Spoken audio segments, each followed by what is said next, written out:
तो दोस्तों इस वीडियो में आपको 5 स्मॉल कैप फंड्स के बारे में बताने वाला हूं अलग अलग कैटेगरी में। तो देखिए यहां पर आपको एक चीज समझकर चलनी है कि स्मॉल कैप फंड जो है उसमें रिस्क ज्यादा होता है, ये चीज आपको हमेशा समझनी है। तो वॉलेटिलिटी ज्यादा रह सकती है और स्टॉक मार्केट में अगर रिटर्न्स नहीं आती है तो वो जो 2-3 सालों का पीरियड है वहां पर रिटर्न्स नहीं आती है, ये चीज भी आप याद रखिए। तो स्मॉल कैप कंपनीज में इन्वेस्ट करते हो एटलीस्ट 10 सालों का अपना पीरियड रखिए जिसमें आपको इन कंपनीज में इन्वेस्ट करना है। इस वीडियो में मैं आपको 5 अलग अलग म्यूचुअल फंड्स बताने वाला हूं स्मॉल कैप कैटेगरी में। 2 फंड्स जो कम रिस्क लेकर चलते हैं with in small cap category. तो रिस्क तो है ही जो स्मॉल कैप का रहता है, लेकिन उसके बाद भी जो डाउनसाइड प्रोटेक्शन है वो इन 2 फंड्स की अच्छी है। उसके बाद 2 मॉडरेट रिस्क लेने वाले फंड्स बताऊंगा और एक स्मॉल कैप कैटेगरी में भी बहुत ज्यादा रिस्क लेने वाला फंड। आपका जिस फंड पे ज्यादा रिस्क आप लेना चाहते हैं, जिस टाइप से आप अपना पोर्टफोलियो कंस्ट्रक्ट करना चाहते हैं, उस हिसाब से आप इनमें से अपना फंड चूज कर सकते हैं। तो सबसे पहले कम रिस्क लेने वाले फंड्स पे बात करें तो 2 फंड्स यहां पर अच्छे लगते हैं जो कम रिस्क लेकर चलते हैं स्मॉल कैप कैटेगरी के हिसाब से। पहला आ जाता है कैनरा और बेको का स्मॉल कैप फंड। तो ये बहुत ज्यादा पुराना फंड नहीं है, तो बहुत ज्यादा लोगों ने इसके बारे में नहीं सुना होता है। 3 से 4 साल पुराना ही फंड है, लेकिन जब से ये फंड लॉन्च हुआ है कंसिस्टेंट रिटर्न्स ये दे रहा है, एक अच्छी डाउनसाइड प्रोटेक्शन है। और कैनरा और बेको के जितने भी फंड्स हैं वो एक अच्छी रिस्क के साथ, कम रिस्क के साथ अच्छी रिटर्न्स देने की कोशिश आपको करते हैं। तो इसलिए ये फंड यहां पर अच्छी रिटर्न्स आपको आने वाले टाइम में भी दे सकता है। एसेट अंडर मैनेजमेंट इसका काफी कम है, 4000 करोड़ के आसपास है और रिटर्न्स भी इसने अच्छी खासी दी है।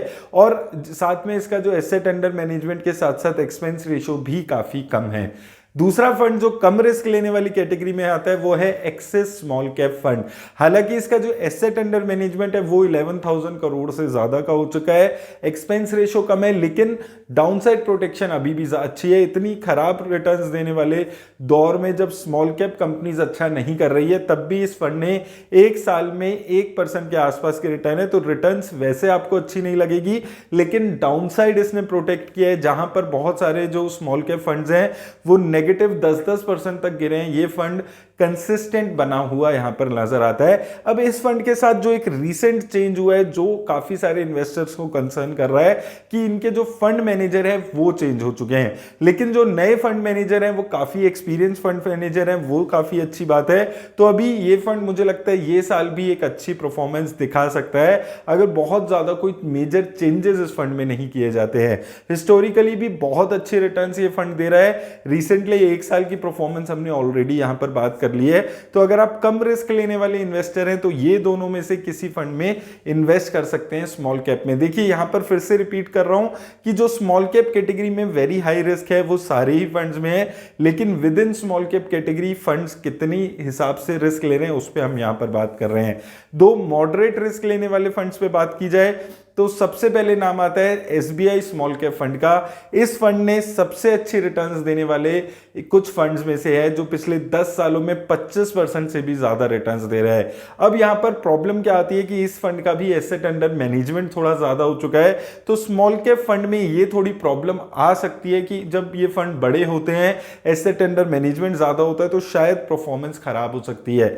अभी तक इस फंड में ऐसा कुछ देखने को नहीं मिला है। 1 साल में पिछले 3 से 4% के रिटर्न दिए, तो डाउनसाइड प्रोटेक्शन अच्छा है, लॉन्ग टर्म में भी अच्छे रिटर्न्स दे रहा है और इसकी जो एक्सपेंस रेशियोज हैं वो भी काफी अच्छी यहां पर कम नजर आती हैं। तो एक मॉडरेट रिस्क लेने वाले इन्वेस्टर के लिए ये फंड भी यहां पर एक अच्छी ऑप्शन हो सकता है। लेकिन यहां पर आपको एक चीज भी और याद रखनी है, लमसम इस फंड में आप नहीं करा सकते हैं और अगर आपको इसमें एसआईपी भी करानी है तो उसमें भी कुछ रिस्ट्रिक्शन है जिनका आपको ख्याल रखना है अगर आप इस फंड में इन्वेस्ट करते हैं, तो उस चीज को भी आप यहां पर याद रखिएगा। ओवरऑल अच्छी रिटर्न्स ये फंड दे रहा है, कंसिस्टेंट रिटर्न्स दे रहा है और एक मॉडरेट रिस्क लेकर ये फंड यहां पर चल रहा है। दूसरा फंड भी ऐसा ही फंड है जहां पर एसेट अंडर मैनेजमेंट बहुत ज्यादा हो चुका है, तो वो एक रिस्क इस फंड के साथ जुड़ जाता है। एक्सपेंस रेशियो इसकी भी रीजनेबल है और ये फंड ने भी 10 सालों में 25% से ज्यादा की रिटर्न दी है और 1 साल में ये फंड भी 3 से 4% की रिटर्न दे रहा है। इन्वेस्टमेंट स्टाइल सिमिलर इसका भी एसबीआई स्मॉल कैप की तरह नजर आता है। हालांकि ये फंड सिंस इसका जो एसेट अंडर मैनेजमेंट है 24,000 करोड़ से ज्यादा का हो चुका है, तो ये फंड लार्ज कैप कंपनीज में भी कुछ पैसा पैसा लगाकर चलता है अपने जो बढ़ी हुई एसेट अंडर मैनेजमेंट है उसको मैनेज करने के लिए। सबसे हैरानी की बात है कि बहुत सारे लोग अभी तक हैरान होता है कि कैसे निपन इंडिया का स्मॉल कैप फंड आज तक भी इतनी एसेट अंडर मैनेजमेंट होने के बाद भी अच्छी परफॉर्मेंस कंसिस्टेंटली दिखा पा रहा है, और ये फंड हमेशा से एक अच्छी परफॉर्मेंस दिखाते हुए आया है। एक ऐसा फंड है जो रेगुलरली अपने बेंचमार्क इंडेक्स को बीट करते हुए आ रहा है। बहुत ज्यादा आप इस फंड का नाम नहीं सुनते हैं, बहुत ज्यादा चर्चा इस फंड की नहीं होती है, लेकिन कंसिस्टेंटली ये बेंचमार्क इंडेक्स को बीट करते हुए आता है और कंपाउंडिंग इसने काफी अच्छी बना कर दी है। अब आखिरी में पांचवा फंड आ जाता है जो सबसे ज्यादा रिस्क लेने वाला फंड है। सबसे अच्छी रिटर्न्स भी ये फंड दे रहा है, लेकिन अगर आप बहुत ज्यादा रिस्क लेना चाहते हैं तो ही आप इस फंड में इन्वेस्ट करिए।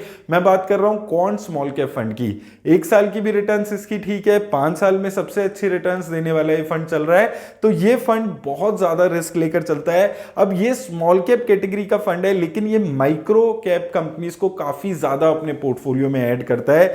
बहुत छोटी कैटेगरी, जो बहुत छोटी कंपनीज होती हैं, उनको भी ये पोर्टफोलियो में ऐड करता है। पोर्टफोलियो में रेगुलर चेंजेस होते हैं, बहुत ज्यादा AI बेस्ड यहां पर इन्वेस्टिंग होती है, तो इन सब वजह से ये फंड थोड़ा सा रिस्की ज्यादा हो जाता है, तो उस चीज को आपको याद रखना है। दूसरा, इसका एसेट अंडर मैनेजमेंट अभी कम है, जो कि एक पॉजिटिव बात है इस फंड के लिए, लेकिन साथ में आपको इससे जुड़े हुए रिस्क को भी ध्यान में रखना है और इस फंड में इन्वेस्ट करने के बारे में इसके रिस्क के हिसाब से सोचना है।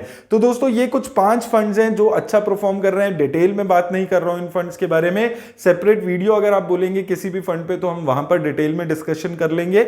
अब इनमें से कौन सा फंड आपको चूज करना है वो प्योरली डिपेंड करेगा कि आप किस टाइप के इन्वेस्टर्स हैं, आपका ओवरऑल पोर्टफोलियो कैसा है, उन सब चीजों पर डिपेंड करेगा कि आपको इनमें से कौन सा फंड ऐड करना है। जैसे मान लीजिए अगर आपके पास क्वांट म्यूचुअल फंड हाउस का ऑलरेडी कोई फंड है, तो इनमें से आपको क्वांट स्मॉल कैप को अवॉइड करना है। आप ज्यादा रिस्क की फंड नहीं लेना चाहते अपने पोर्टफोलियो में, तो आप लो रिस्क वाले स्मॉल कैप फंड की तरफ देख सकते हैं। तो अपने पोर्टफोलियो को जैसे आपके सूट करे वैसे आप उन फंड्स में से इन्वेस्ट कर सकते हैं। और कमेंट सेक्शन में मुझे जरूर बताइएगा कि इनमें से क्या आप किसी फंड में इन्वेस्ट कर रहे हैं या नहीं। और हाँ दोस्तों, अगर अभी तक आपने इंस्टाग्राम पे मुझे फॉलो नहीं किया है तो लिंक डिस्क्रिप्शन में मिल जाएगा, जाकर फॉलो कर सकते हैं। धन्यवाद दोस्तों।